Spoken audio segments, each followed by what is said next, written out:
First of all, I will thank you. I would like to thank this opportunity na kahit small time lang magkakasama kami ng family ko. I'm very thankful for that. No, don't tell me love is blind. A little love is all I ask, and that is all. Oh, love, I've been searching so long. I've been searching high and low. A little Thank you. is all I ask. Even though ang dami natin pinagdaanan, we're still here together for 40 years.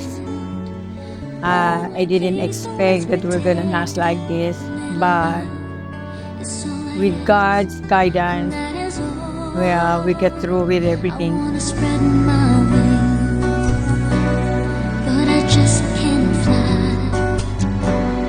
As a string of pearls, the pretty girls go sailing by. Ocean deep, I'm so afraid to show my feelings. I have sailed a Para naman sa mga anak ko, thank you na dumating kayo sa buhay namin. Kayo yung strength kung bakit kami lumalaban o nag-strive pa para maging maayos yung buhay natin, pamilya, at maging masaya. I know this love of mine I keep ocean deep.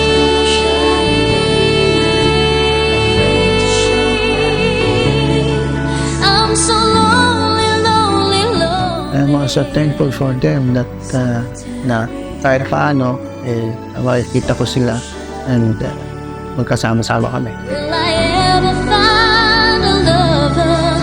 Maybe he has found another. And as I cry myself to sleep, I know this love of mine I keep ocean deep.